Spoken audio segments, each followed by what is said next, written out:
এখন আমাদের সংবিধানে একেবারে নির্দিষ্টভাবে বলা আছে, directive principle of state policy চ্যাপ্টারে আর্টিকেল 44-এ যে রাষ্ট্রকে এই উদ্যোগ গ্রহণ করতে হবে through out the country uniform civil code আনার জন্য, অর্থাৎ গোটা ভারতবর্ষের জন্য ইউনিফর্ম সিভিল কোড থাকবে, সেখানে কিন্তু কোনো এক্সেপশনের কোনো জায়গা নেই।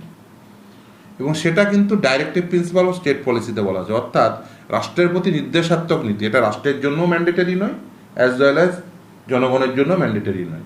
দেখুন, আমাদের দেশে যখন ইংরেজরা শাসন ক্ষমতায় ছিল, তারা বেশ কিছু আইন এনেছিল, যেমন ধরুন ম্যারেজ অ্যাক্ট, সাকসেশন অ্যাক্ট ইংরেজ আমলে এসেছিল, সেগুলো কিন্তু ফর অল।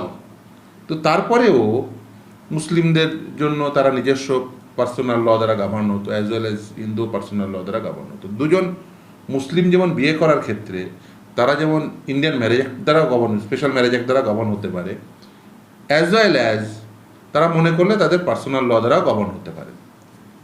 আবার আদিবাসীদের ক্ষেত্রে তাদের নিজস্ব আইন রয়েছে, ফলে যদিও এখনো পর্যন্ত সেই আইন এখনো আসেনি, বিল আকারেও আসেনি, ফলে সেই আইন দেখার সুযোগ হয়নি, কিন্তু যা শোনা যাচ্ছে যে তাতে আদিবাসীদের নাকি ছাড় দেওয়া হবে, তার মানে নট ফর অল। তার মানে আমাদের সংবিধানে যেভাবে বলা আছে যে সকলের জন্য ইউনিফর্ম সিভিল কোড, সেটা কিন্তু তার মানে হচ্ছে না। অর্থাৎ আমাদের রাষ্ট্রকে যে জায়গায় অ্যাচিভ করার কথা, অর্থাৎ রাষ্ট্রের যে গোল ছিল, সেই গোল অ্যাচিভ করার ক্ষেত্রে তো এখনো পর্যন্ত বেশ কিছুটা অন্তরায় আছে, এটা বোঝাই যাচ্ছে, কারণ এক্সেপশন দিচ্ছে, নাম্বার ওয়ান। নাম্বার টু হচ্ছে সেটা থ্রু আউট দ্য কান্ট্রির কথা বলা আছে, কিন্তু থ্রু আউট দ্য কান্ট্রি এখনো পর্যন্ত হচ্ছে না। আমার রাজ্যে হবে অথচ উড়িষ্যায় হবে না, তাহলে তার মানে গোটা দেশেও হচ্ছে না, তার মানে আমরা এখনো পর্যন্ত অ্যাচিভ করতে পারিনি। আমাদের দেশের ক্রিমিনাল ল সকলের জন্যই এক। এখন এই সিভিল ল কেন আলাদা রাখা হয়েছিল? কেন যখন ইংরেজ আমলে যখন ইন্ডিয়ান ম্যারেজ অ্যাক্ট আসছে, সাকসেশন অ্যাক্ট আসছে, সেই সময় লর্ড বেন্টিং চেষ্টা করেছিলেন। তারপরেও কেন যখন আমাদের সংবিধান, ইংরেজ শাসন ক্ষমতা শেষ হলো, আমাদের দেশের সংবিধান রচিত হলো, সেই সংবিধানে কেন সেই সময় তো সকলের জন্য ইউনিফর্ম সিভিল কোড করে দেওয়া যেত, কেন করা হলো না? রেদার সংবিধানে আমাদের ফান্ডামেন্টাল রাইট হিসেবে, অর্থাৎ মৌলিক অধিকার হিসেবে জনগণকে এই অধিকার দেওয়া হলো যে তারা স্বাধীনভাবে ধর্মচারণ করতে পারবে, তাদের যে কালচারাল ডাইভার্সিটি, ওটা গোটা ভারতবর্ষের বিভিন্ন সেক্টের মানুষের কালচারাল যে ডাইভার্সিটি সেটা ইন্ট্যাক্ট থাকবে, অর্থাৎ রাইট টু চয়েস দেওয়া হলো। অর্থাৎ প্রতিটি নাগরিকের এই স্বাধীনতা দেওয়া হলো, তারা তার পছন্দ মতো ধর্মচারণ করবেন, পছন্দ মতো কালচারাল যে ডাইভার্সিটি সেটাকে ইন্ট্যাক্ট রাখতে পারবেন। তারা চাইলে যে কমন ল আছে সেটাও ব্যবহার করতে পারেন, যেমন ম্যারেজের ক্ষেত্রে দুজন মুসলিম ম্যারেজ করলে স্পেশাল ম্যারেজ অ্যাক্ট করতে পারে, একজন মুসলিম আর একজন হিন্দুকে বিয়ে করলে স্পেশাল ম্যারেজ অ্যাক্ট হতে পারে। অনেকের ধারণা আছে যে শুধুমাত্র হিন্দু মুসলিম বিয়ে বা বিধর্মী বিয়ে হলে একমাত্র ম্যারেজ অ্যাক্ট হয় না, তা মানে রাইট টু চয়েসটা ছিল। এখন রাষ্ট্রের যদি একটা সেকশনকে এক্সেপশন রেখে একটা নির্দিষ্ট টেরিটরির জন্য, কিছু সেকশনের মানুষের জন্য বা কিছু রিলিজিয়াস প্র্যাকটিসেস করা, সে হিন্দু হোক মুসলিম হোক, তাদের জন্য শুধুমাত্র আইন হয়, এবং সেক্ষেত্রে এক্সেপশন থাকছে আদিবাসী, তার মানে সকলের জন্য যে ইউনিফর্ম সিভিল কোড সেটা অ্যাচিভ করা গেল না। অর্থাৎ আমাদের সাংবিধানিক যে স্পিরিট, সেই স্পিরিটের সঙ্গে সাযুজ্য হচ্ছে না। আর আমাদের সংবিধানে ধর্মীয় স্বাধীনতার কথা বলা আছে, কালচারাল ডাইভার্সিটির কথা বলা আছে, এই যে বহুত্ববাদ, সেই বহুত্ববাদকে সেলিব্রেট করা হয়েছে সংবিধানে। এই বহুত্ববাদের যে সেলিব্রেশন, সেই সেলিব্রেশন কিন্তু থাকবে না, ইউনিফর্মিটি আসে। দেখুন, ইকুয়ালিটি আর ইউনিফর্মিটির মধ্যে পার্থক্য আছে। সব মানুষকে এক পোশাক পরতে হবে, সব মানুষকে একভাবে চলতে হবে, সব মানুষকে একই রীতিনীতি মানতে হবে, এই যে চাপিয়ে দেওয়ার বিষয়টি, সেটা কিন্তু সংবিধান স্বীকৃত নয়। তার কারণ সংবিধানে আমাদের মৌলিক অধিকার কিন্তু নাগরিককে দেওয়া হয়েছে যে স্বাধীনভাবে ধর্মচারণ করবে, কালচারাল ডাইভার্সিটি মেনটেন করতে পারবে। ধরুন আজকের দিনে দাঁড়িয়ে ম্যারিটাল ডিসপিউট ভেরি কমন, এবং আপনি দেখবেন, আমি একেবারে কেস স্পেসিফিক বলতে পারি, একজন বর্ধমানের একজন মহিলা চিকিৎসক, তার হাজব্যান্ডের সঙ্গে তার বনিবনা হচ্ছে না, খুব স্বাভাবিকভাবেই সেটা ম্যারিটাল ডিসপিউট, এবং সেই ম্যারিটাল ডিসপিউট তিনি ডিভোর্স চাইছেন, কিন্তু হাজব্যান্ড দেবেন না। তিনিও একজন প্রতিষ্ঠিত মানুষ, তিনি দেবেন না। লং পিরিয়ড ধরে এই ম্যারিটাল ডিসপিউট চলছে, তিনি অন্য একটি ম্যারেজে যেতে চান কিন্তু পারছেন না। এবার একজন মহিলা, তার কোনো সন্তান নেই, তার কিন্তু সন্তান নেওয়ার প্রবল ইচ্ছা। তার তো সন্তান নেওয়ার একটা নির্দিষ্ট পিরিয়ড থাকে, তার মেনস্ট্রুয়েশন ফেজ শেষ হয়ে গেলে কিন্তু তিনি সন্তান নিতে পারবেন না। ম্যারিটাল এই যে মানে ওই আইন করে দিলে এই সবার সকল সমস্যার সমাধান হয়ে যাবে তা তো নয়।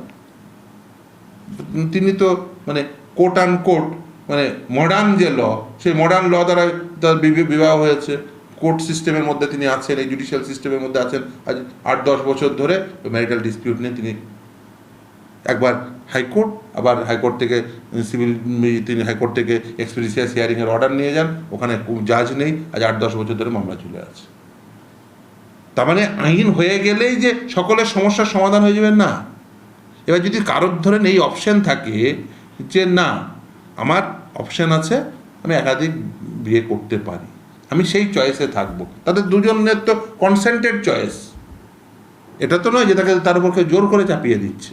ফলে কনসেন্টেড চয়েসে থাকলে যদি তিনি এই কনসেন্টেড চয়েসে থাকতেন বা পেতেন, তাহলে তার এই যে তার যে রাইট টু চয়েস সেটা ইনট্যাক্ট থাকতো।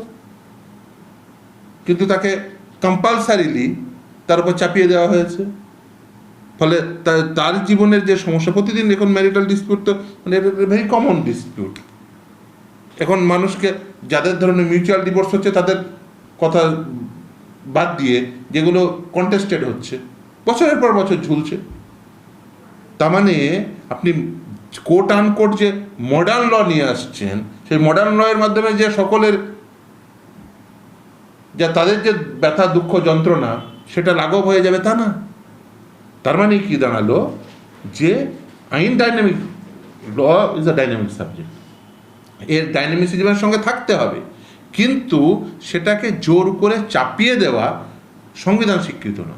আমাদের সংবিধান যেদিন রচিত হয়েছিল, আমরা ইংরেজি শাসন ক্ষমতা শেষ হলো, সংবিধান আমরা গ্রহণ করলাম, সকল ভারতবাসী সেটা গ্রহণ করলো, আমরা কেন সেদিনই তো সকলের জন্য ক্রিমিনাল ল এক হলো, তাহলে সেদিনও সিভিল ল এক করে দিলেই হতো, তাহলে এই সমস্যাটাই থাকতো না। কিন্তু আমরা সেদিন করলাম না। কেন করলাম না? আমরা বহুত্ববাদের স্বীকৃতি দিয়ে রাইট টু চয়েস দিলাম। কিন্তু এখন যদি আপনি চাপিয়ে দেওয়ার সংস্কৃতিতে যদি রাইট টু চয়েস না দিয়ে, এখন আপনি বুঝতে পারছেন যে আমি সেই গোলটাকে অ্যাচিভ করতে পারি না। আমাদের রাষ্ট্র ব্যবস্থায় সকলকে এই ইউনিফর্ম জায়গায় আসতে, এটা অ্যাচিভমেন্ট, ওটা goal. Uniform civil code is a goal. সেই গোলে পৌঁছতে গেলে আপনাকে যা যা করতে হবে, যে আর্টিকেলে ইউনিফর্ম সিভিল কোডের কথা বলা আছে, তার আগের আর্টিকেলেই বলা আছে লিভিং ওয়েজেসের কথা, এগ্রিকালচারাল লেবার, ইন্ডাস্ট্রিয়াল লেবার, তাদের জীবন ধারণের জন্য যে ওয়েজ, তাদের যে লাইফ কন্ডিশন, সেটা ঠিক করতে হবে। সেটা রাষ্ট্রের জন্য সেটা বলেছে, সেটা তুমি অ্যাচিভ করবে। আচ্ছা বলুন তো, এগ্রিকালচারাল লেবারের বা আপনারা যে কোনো শিল্প শ্রমিকের, তাদের কি আমরা লিভিং ওয়েজ ঠিক করতে পেরেছি? রাষ্ট্র হিসেবে ব্যর্থ হয়েছি। তাহলে রাষ্ট্র হিসেবে এখনো যেগুলো অ্যাচিভ করার কথা সেগুলো অ্যাচিভ করতে পারিনি, সেটা আমরা নিজেরাই বলছি। কিন্তু আমাদের এই এন্ডেভার নিশ্চিতভাবেই নেওয়া উচিত, ওরা অ্যাচিভ করার এন্ডেভার, এবং সেখানে সকলকে, একজনও এক্সেপশন থাকবে না। সেদিনই এটা অ্যাচিভ হবে যেদিন একজনও এক্সেপশন থাকবে না।